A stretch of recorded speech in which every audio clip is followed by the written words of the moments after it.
dagi jay kakabsat yung hanpay nga nakamo based ijay Executive Order 220. 220. Ijay when Corazon Aquino was the president, Mhm. 1987. 1987. 1987, ijay Mount Data ko na arami dijay kuha nga dijay sipat Sipat. pispak nga dijay singon ni Romualda ito'y Cordillera Administrative Region. Region, yes. Because Dijay long time ago, we are under region, the Benguet is under Region region 1 1. Yung ibang provinces was like under Apayao, under Cagay, region, basta Cagayan region yun, yeah. Cagayan Valley, Yeah, Cagayan correct me if region I'm eh. wrong. Cagayan Parang region. ganun, yeah. Oo. And Dijay. then, yeah. So, ada ijay. mm-mm. Integral part ti Region 1 iti kwa. Yeah. Abra Benguet Mountain Province. Yes, Mountain Province. That was before 1987. So, nung lumabas na yung 1987 Constitution, dyan na rin yung lumabas yung Yung car. car. Oo.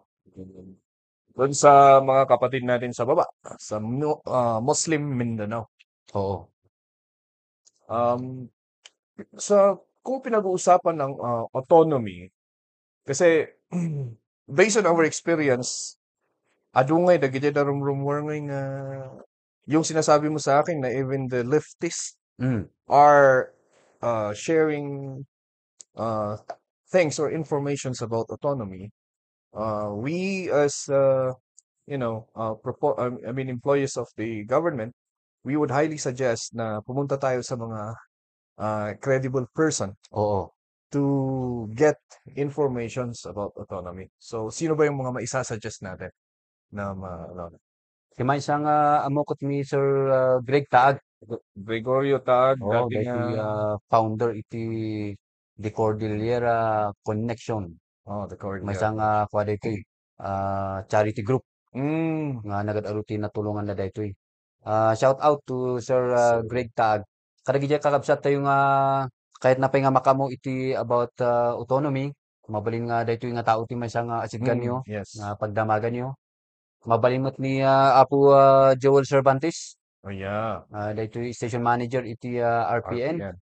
May samot dito nga accredited nga lecture iti about autonomy.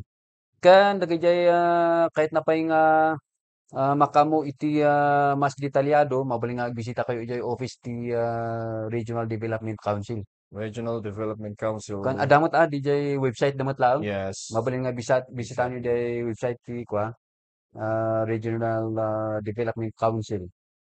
Makita yung ijay ti details about autonomy.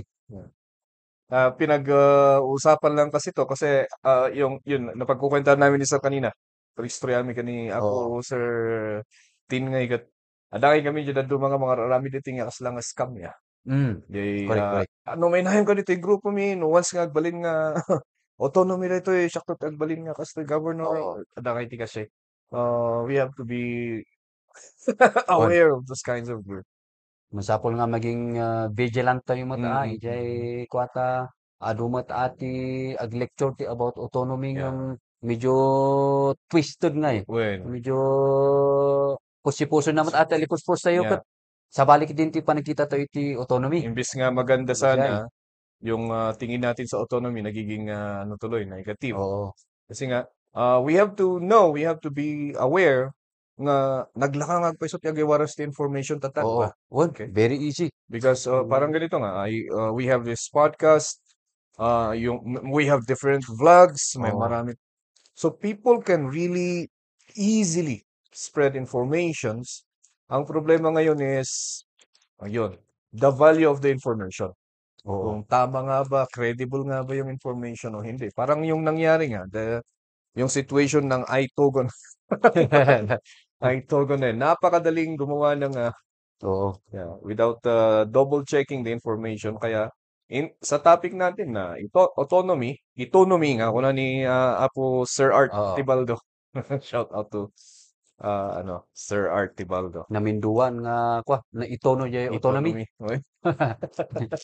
And hoping this na malapit na tayo sa sa dream natin to achieve. Oo. So, DJ panunot ko mo't idi high school gamin ada ti inmay ijay eskwelahan mi idi ngay nga nag-lecture ti autonomy. Tiyan mo kot ijay kwadi ay ijay second plebiscite second ijay. plebiscite. That was 1998 yata, no? 1998. 98 or, yeah, 98, 95. Siguro. 98 siguro 94. day. Oh. Oh. And then, ti panunot ko idi no ag autonomy tayo, masukatan day nagan ti region tayo ngay. Nga han nga car. Parihimot lang ga nga car. Karmat lang, right? Ajay. Gusto ko talang administrative ti Oo. autonomy. Nung DJ ngol, di vision tayo, di panagkita tayo iti future, iti Cordillera, no ag autonomy nga ikat, kasanga pamintas. Yeah. Hopefully nga kasi Hopefully, yeah. although whether nga agbalin tayo nga autonomy or not, no still nga administrative, panagkita tayo lata akot kwa pumintas lata ti Yes, region yes, tayo. The ano doon is yeah, people should think is that walang perfect na system yung di nga kung tatay nga Correct. in a system there's that pros and cons. Hindi mo pwedeng maiwan si cons or yung negative yung drawback, so to speak, kasi nga they come in package. Ang titingnan lang natin ngayon is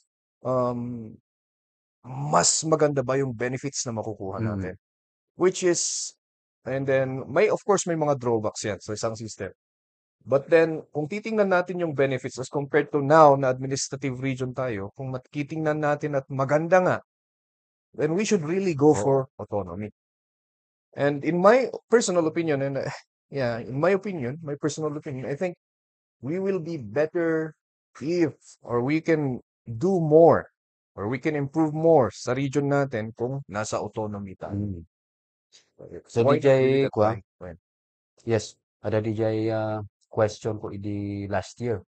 Idi ngay kwa celebration tayo matang ti Cordillera Day. Yeah. Since no day to umay nga July 15 July 15. Celebration tayo ti kwa Cordillera Day. Walang trabaho. Oo.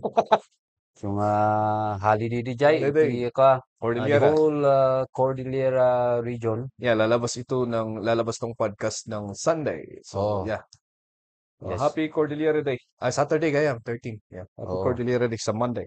The question in the last year, ay niya, ti mabalin nga maramidam, para iti pagdorasan iti Cordillera region. Whether han ka man nga mismo nga Cordilleran, tatrabaho ka dito or naikaman ka dito, mabalin, anya lata ti maramidam para iti region Cordillera. Whether we like it or not, interconnected tayo lata. Uri anyaman nga indigenous cultural community ti ayan mo, nga region ti ayan mo, kasadi ta kaaruba tayo iti Nueva Ecija, dito La Union, dito Ilocos, we are interconnected. But no anyaman ti mabalin nga maramidan tayo iti region tayo, ag benefit mo lang de kaaruba tayo nga region. Yes. Gat kinatoy mo't nga mismo nga taga Cordillera region, usay ti pagpanpanunutan tayo. Inya ti malamiran tayo para iti pagdurasan iti region tayo. Yeah, tama. Usay. May ti jay nga pagpanpanunutan ngay. Yeah. Regardless regardless no maging autonomy or administrative lata. Yeah. Kasi lata. What can you do? Oo. Tati tanong ko nato nga agree tayo iti national government nga mang-improve iti region tayo. Adalata kinato iti ko ijay. Nakasalalay kinato iti jay. Salalay sa atin na nandito. Hindi kayat tayo ngay nga so di rumaran nga self-governance, self-determination. Yes. Di kayat tayo nga kitan iti region tayo nga Cordillera, dato iti mangi workout. Yes. Dato iti mangi laban, dato iti mangi trabaho. Parang yes. Regardless, it is in us, parang gano'n. Parang linocalize natin yung term ni sino ba yung GFK? That you think of what you can do for the government, not what the government can do for you. So what can we do for our region, the Cordillera region, so that it will move forward to the coming generation? Yeah. Among timay sang You find any inspiration in this we have done, and you have done your noble part. El Maestro Speaks Podcast.